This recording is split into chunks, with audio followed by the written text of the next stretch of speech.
할렐루야. 12월 14일 화요일 새벽기도에 함께 드리시겠습니다. 사도신경으로 저의 신앙을 고백드리시겠습니다.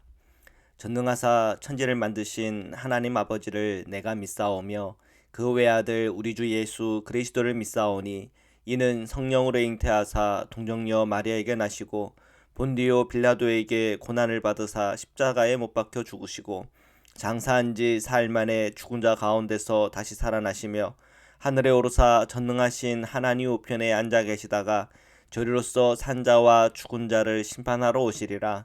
성령을 믿사오며 거룩한 공예와 성도가 서로 교통하는 것과 죄를 사하여 주시는 것과 몸이 다시 사는 것과 영원히 사는 것을 믿사옵나이다. 아멘. 항상 진실케 함께 찬양 드리시겠습니다.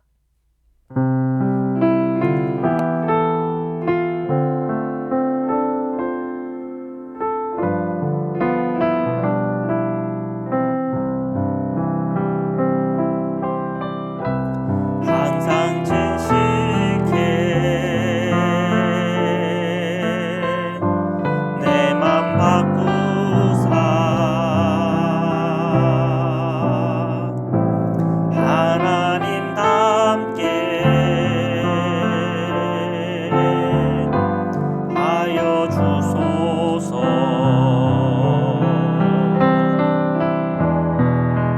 주는 포기자니 나는 지는 날 믿으소서. 기도하오니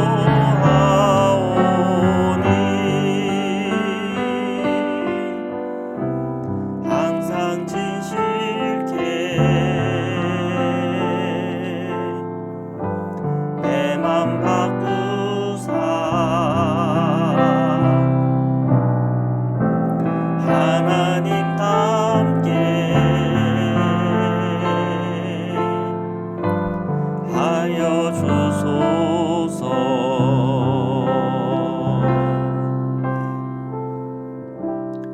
거룩하신 하나님, 오늘 이 새벽에도 저희가 주님 앞에 서서 주님 앞에 예배와 찬양을 올려드립니다. 항상 주님의 십자가와 그 말씀 앞에 늘 진실하게 하시고 또한 주님의 말씀에 응답하여 순종하는 삶을 살아가게 하여 주옵소서. 주님 말씀을 함께 읽고 묵상하는 중에 깨닫는 은혜를 주시고 그 말씀을 깨달은 바 순종할 때 주시는 주님의 평안이 모든 저희 교우들을 위해 임하게 하여 주옵소서.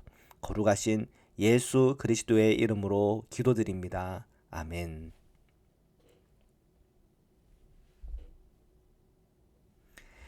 우리 욥기 34장 1절에서 20절의 말씀을 함께 보시겠습니다. 엘리후가 말하여 이르되 지혜 있는 자들아 내 말을 들으며 지식 있는 자들아 내게 귀를 기울이라. 입이 음식물의 맛을 분별함 같이 귀가 말을 분별하나니 우리가 정의를 가려내고 무엇이 선한가 우리끼리 알아보자. 자, 엘리후가 욥의 이야기를 듣고 그의 마음속에 그건 아니지 하는 생각이 들었던 것 같아요. 그러면서도 또 새 친구들의 말을 들으면서도 그것도 아니지 이렇게 아마 소위 말하는 양비론을 입장을 가지고 있었던 것 같아요. 엘리후가 이제 말을 하면서 입이 음식물 맛을 분별한 같이 귀가 말을 분별한다. 참 이런 말은 멋진 말인 것 같아요. 뭐 엘리후가 그가 잘 말했고 뭐 또 이급부점은 비판적인 태도를 가져서 봐야 되고 하는 그런 어떤 그냥 옳은 것과 또 받아들일 수 없는 부분들이 있지만 이런 표현들은 참 좋은 표현 아닙니까? 음식물의 맛을 입으로 분별한 같이 귀가 말을 분별한다. 우리는 많은 말을 듣고 메시지를 듣는데 분별해야죠. 그러면 그 분별을 할 수 있는 힘이 어디서부터 오는 걸까요? 그건 우리가 감리교 전통에서 보면 첫 번째는 성서죠. 주님의 말씀. 그리고 두 번째는 전통입니다. 그 전통이라고 하는 것은 그 말씀을 믿음의 선배들이 어떻게 그것을 해석해 왔고 받아들였는지에 대해서 알아가는 것이죠. 그다음에 세 번째는 우리의 이성이라고 할 수 있습니다. 이성이라고 하는 것은 합리성입니다. 어, 사람이 너무 또 이성적이지 않다 보면은 이성 밖의 일들을 할 수가 있어요. 그러다 보면 그것으로 인한 또 큰 비참한 일들이 일어납니다. 그래서 또 우리의 이성으로도 분별해야 될 거예요. 그다음에 마지막 하나는 체험입니다. 체험. 이 체험이라고 하는 것은 오늘 우리가 경험을 통해서 알게 된 것이에요. 우리가 이 경험을 통해서 알게 됐다. 이것을 또 다른 말로 표현하면 역사성입니다. 역사적으로 이것을 이렇게 해석했을 때 어떤 경험을 했는지, 그리고 이것을 저렇게 해석했을 때는 또 어떻게 경험을 했는지에 관한 그런 이야기들, 그것이 역사성 아니겠습니까? 그래서 감리교 전통은 이 네 가지를 소중히 여깁니다. 주님의 말씀, 그리고 그 말씀을 어떻게 해석해 왔냐에 관련된 전통, 그리고 이성, 그리고 체험입니다. 자, 이 네 가지의 중요한 포인트를 가지고 이 감리교의 신학 또는 감리교의 어떤 뷰포인트, 감리교의 관점이 이렇게 발달이 된 겁니다. 자, 그런 관점에서 봤을 때 세 번째, 우리가 귀를 통해서 말을 분별하는구나. 이 분별한다고 하는 것은 참 중요한 거예요. 그냥 말을 한다고 무조건 고지 그대로 듣는 것이 아니라 그것을 분별하면서 받아들이는 거죠. 그래서 주님의 말씀이면, 정말 순전한 주님의 말씀이면 우리가 받고 순종하는 것밖에는 없는 겁니다. 그렇지 않은 것에 대해서는 분별해서 쳐내야 될 것은 쳐내야 되겠죠. 우리가 정의를 가려내고 무엇이 선한가 우리끼리 알아보자. 그 엘리오의 관심은 정의입니다. 정의가 뭡니까? 이 정의가 뭐냐고 질문할 때도 이 정의에 대해서도 우리가 여러 가지 할 말이 있어요. 자, 계속해서 한번 보겠습니다. 5절부터 읽겠습니다. 욥이 말하기를 내가 의로우나 하나님이 내 의를 부인하셨고 내가 정당함에도 거짓말쟁이라고 하였고 나는 허물이 없으나 화살로 상처를 입었노라 하니 어떤 사람이 욥과 같으랴. 욥이 비방하기를 물 마시듯 하며 악한 일을 하는 자들과 한패가 되어 악인과 함께 다니면서 이르기를 사람이 하나님을 기뻐하나 무익하다 하는구나. 자, 지금 엘리후는 욥의 말들을 인용하고 있습니다. 욥이 앞에서 이런 말 했고 저런 말 했지. 그런데 내가 보기에는 8절에 보니까 악한 일을 하는 자들과 한패가 되어 악인과 함께 다니면서 이르기를 사람이 하나님을 기뻐하나 무익하다 하는구나. 자, 이런 거 아니냐 이렇게 얘기를 하는 거예요. 여러분 그게 동의가 되는지 안 되는지 모르겠지만 저는 동의가 안 돼요. 어떤 의미냐면 악한 일을 하는 자들과 한패가 되어 악인과 함께 다니면서 이르기를 사람이 하나님을 기쁘게 하나 무익하다 하는구나. 예를 든 거지만 얘가 옳지가 않아요. 지금 왜냐하면 욥이 지금 처해져 있는 것은 그가 지금까지 정말 순전하고 신실하게 주님을 믿고 살아왔단 말이에요. 그런데 지금 그 재난과 환란이 그에게 온 거 아닙니까? 지금 욥이 느끼는 감정은 야 나보다도 더 악한 사람, 나쁜 사람들이 그렇게 많은데 왜 이러한 재난과 이런 비참함이 내게 왔는가에 대한 질문이에요.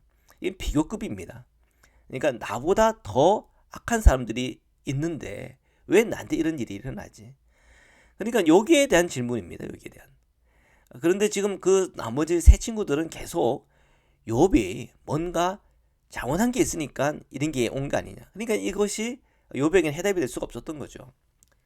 근데 지금 엘리오도 그의 논조 안에는 이런 식의 어떤 그의 뉘앙스가 있는 거죠. 사람이 하나님을 기뻐하나 무익하게 한다. 이거 모순 아니니? 어떻게 하나님을 기뻐한다라고 하면서 무익하다라고 할 수가 있겠니? 그건 뭔가 문제가 있는 거야. 엘리오는 그렇게 본 건데 여전히 엘리오의 생각에는 뭔가 있으니까 이런 일이 일어나지 하는 이제 이 인과성이라고 그래야 되나요? 거기에 대한 생각에서 아직 벗어나지 못한 거예요. 그러니까 엘리후의 대답에도 물론 문제가 있어 보입니다. 나는 이제 욥이 앞에서 했던 말들은 뭐 하나도 뭐 틀린 게 없어요. 내가 의로우나 하나님이 내 의를 부인했다. 내가 정당함에도 거짓말쟁이라고 했다. 나는 허물이 없지만 화살로 상처를 입었다. 그러니까 이제 욥의 이 말에도 사실은 인과성이죠. 하나님은 선한 사람에게는 복을 주시고 악한 사람을 심판하신다라고 하는 그런 인과성의 논리를 욥도 사실은 갖고 있습니다. 그러니까 지금 욥도 그런 인과성에 관련된 세계관 거기에 붙들려 있다 보니까 그에게 해답이 없는 거죠. 마찬가지로 엘리오도 그 안에서 해답을 찾으려고 하니까 지금 욥에 처해진 상황 속에서 적절한 해답을 내놓지 못하고 있는 거죠. 10절부터 읽겠습니다.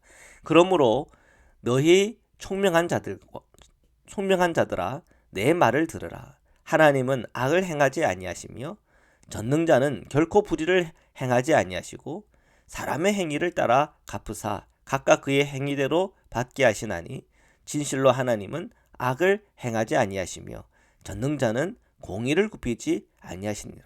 아멘이죠. 자, 엘리후가 하나님을 생각할 때 하나님은 이런 분이셔. 하나님은 어떤 분이십니까? 공의로운 분이시다. 하나님은 악을 행하지 않으신다. 이것은 아멘입니다. 주님은 공의로우십니다. 주님은 악을 행하지 않습니다.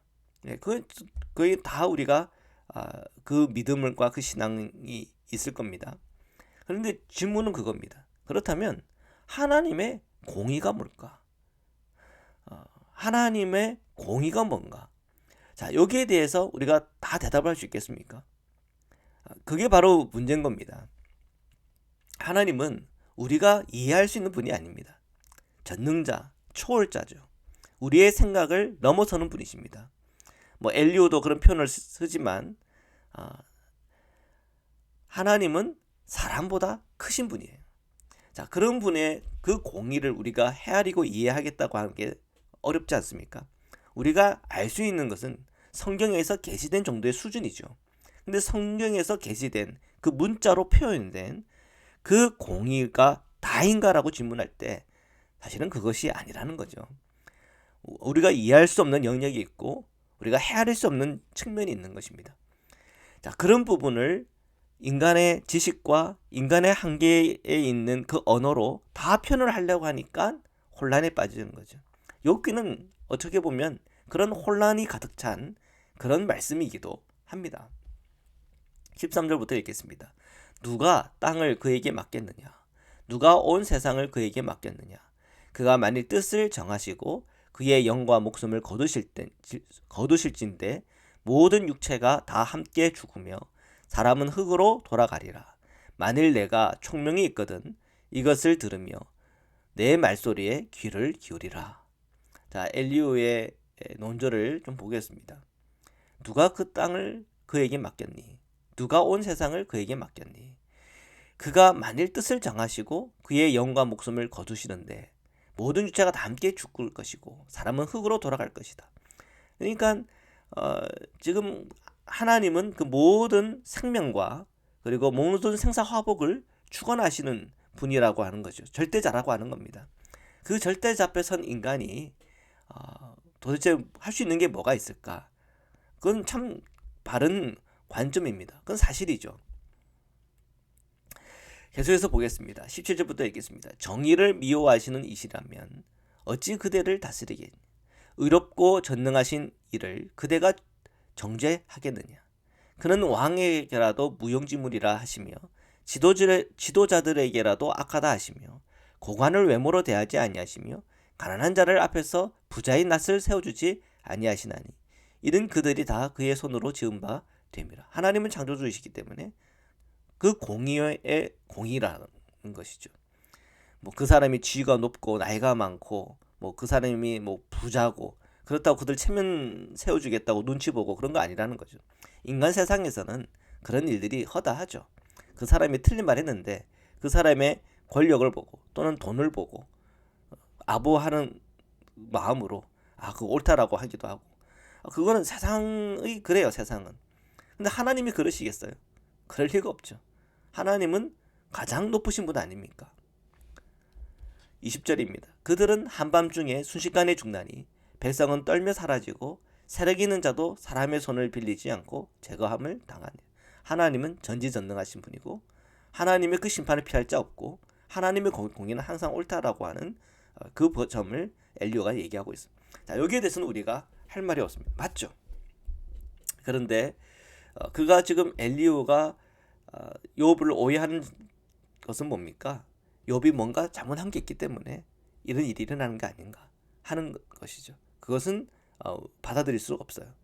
대신에 하나님의 그 전능자신 하나님을 우리가 함부로 우리가 정죄할 수 있겠느냐? 그것은 우리가 받아들일 만한 말씀이에요. 그렇죠. 우리가 하나님을 어떻게 정죄하고 하나님을 어떻게 우리가 함부로 이렇다 저렇다 얘기할 수 있겠어요?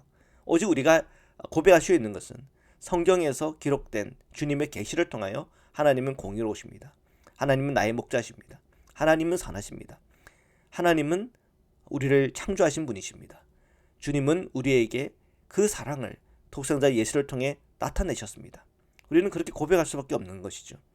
그 이상의 넘어서는 우리는 헤아릴 수 없고 이해할 수 없는 영역이 있다고 하는 것을 받아들임, 그 신비를 받아들임이 필요한 거죠. 욥이 만약에 그에게 큰 고난과 어려움들이 있을 때, 물론 그가 아파하고 눈물 흘리며 괴로울 때 그 친구들이 그를 위로해주는 면이 필요합니다.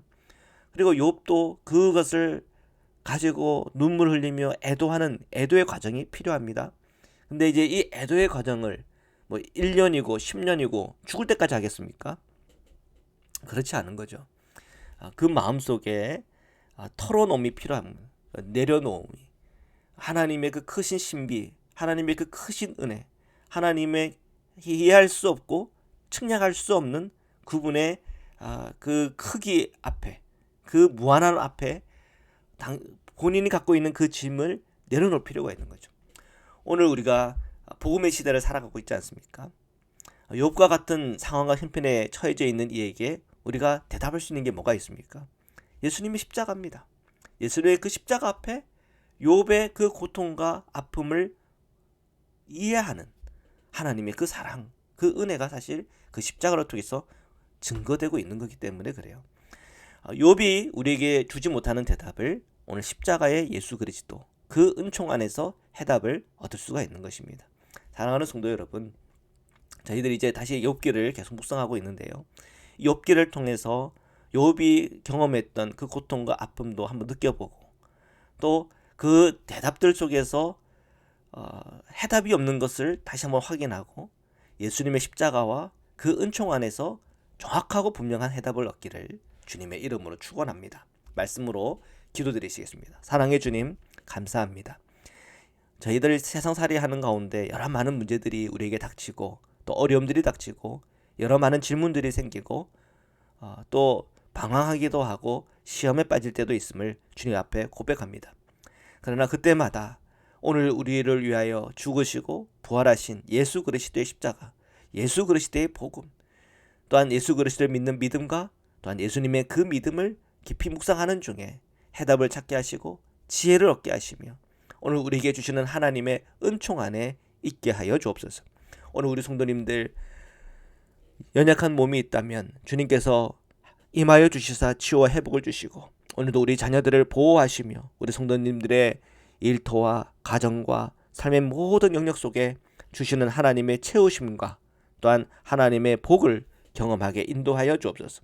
한 주 모든 시간 속에 주님과 동행하게 하시고 주님과 함께하는 기쁨을 누리게 하여 주옵소서.